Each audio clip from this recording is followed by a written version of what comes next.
Hujambo na karibu katika habari za michezo EATV saa moja. Mimi ni Wastara Msese. Taasisi ya Tulia Trust kwa ushirikiano mkubwa na kampuni ya michezo ya kubashiri ya Betika wamezindua msimu wa 10 wa Betika Mbeya Tulia Marathon inayotarajiwa kufanyika Mei 15 na Mei 16, 2026 jijini Mbeya, huku lengo mama la mbio hizo kwa msimu huu ni kuisaidia jamii katika sekta ya afya na sekta ya elimu. Akizungumza na waandishi wa habari leo jijini Dar es Salaam, mwanzilishi wa Tulia Trust, mbunge wa Uyole na rais wa Umoja wa Mabunge Duniani Dr. Tulia Ackson amesema kuwa kwa kiwango kikubwa jamii imenufaika na mbio hizo za kipekee nchini, huku akiweka wazi maboresho ya zawadi kwa washindi wa mbio hizo kubwa nchini Tanzania. Wakati mwingine ni kazi ngumu sana kujizungumzia mwenyewe, sio ama kujipa sifa mwenyewe, sio, lakini Mbeya Tulia Marathon ni marathon ambayo imezifanya marathoni zote hapa nchini zipandishe kiwango cha malipo.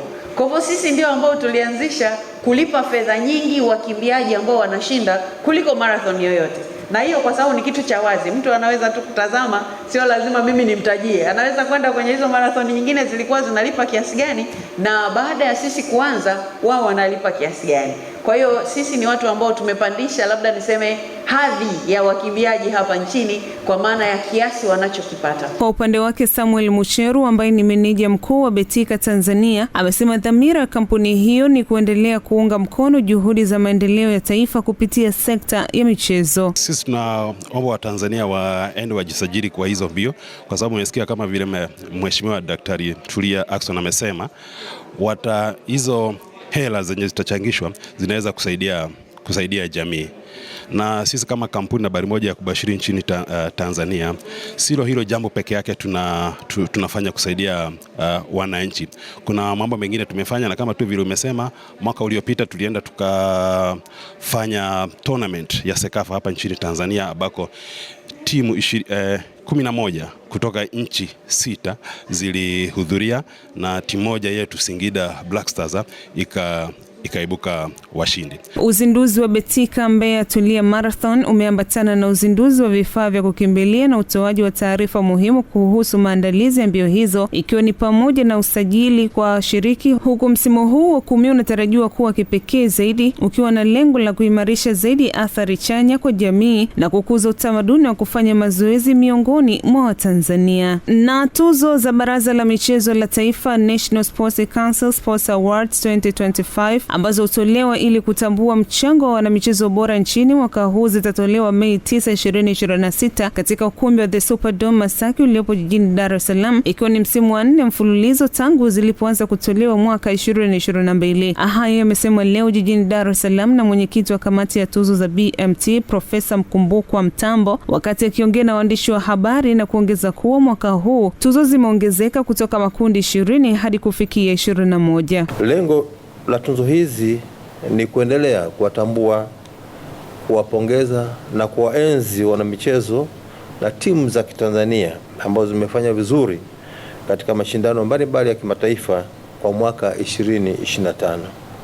Juhudi zao na mafanikio waliyopata yamesaidia kuipeperusha bendera ya nchi yetu kimataifa na kuletea taifa letu heshima kubwa. Kwa upande wa vigezo vya jumla vya wanamichezo watakaopendekezwa kupewa tuzo hizo, amevitaja kuwa ni mwanamichezo wa kiume au wa kike raia wa Tanzania ambaye amependekezwa na Chama cha Michezo cha Kitaifa kama miongoni mwa wanamichezo bora katika mchezo husika, awe ameonyesha ubora na kupata mafanikio mazuri katika mashindano ya kimataifa kwa mwaka 2025, na awe ametoa mchango mkubwa kwa mafanikio na matokeo mazuri ya timu yake katika mashindano ya kitaifa na kimataifa kwa mwaka 2025. Awe amependekezwa na Chama cha Michezo cha Kitaifa kama miongoni mwa wanamichezo bora katika mchezo wao.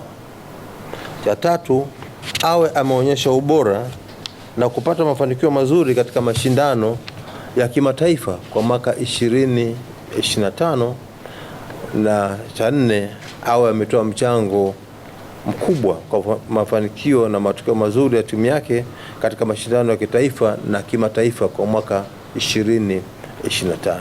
Na kimataifa, klabu ya Wolverhampton Wanderers maarufu kama Wolves imeshuka daraja rasmi kutoka ligi kuu ya England EPL na kurejea Championship baada ya matokeo ya suluhu kati ya West Ham United na Crystal Palace hapo jana kuthibitisha hatima yao. Wolverhampton Wanderers wanaburuza mkia katika msimamo wa ligi wakiwa na alama 17 pekee baada ya michezo 33, tofauti ya alama 16 kutoka eneo salama, huku zikiwa zimesalia mechi 5 pekee ambazo hata wakishinda hawawezi kujitoa katika nafasi ya kushuka daraja. Katika msimu huu Wolverhampton Wanderers walikumbukwa na mwanzo mbaya baada ya kushindwa kushinda mechi zao 19 za kwanza, hali iliyowafanya kubaki kwenye hatari ya kushuka kwa muda mrefu. Licha ya kupata ushindi muhimu baadaye, juhudi hizo hazikutosha kubadili mwelekeo wa msimu wa mashindano wa 2025-2026. Kushuka kwao daraja kunahitimisha safari ya Wolverhampton Wanderers ndani ya EPL tangu walipopanda daraja mwaka 2018. Sasa klabu hiyo italazimika kujipanga upya kwa ajili ya ushindani wa Championship msimu ujao.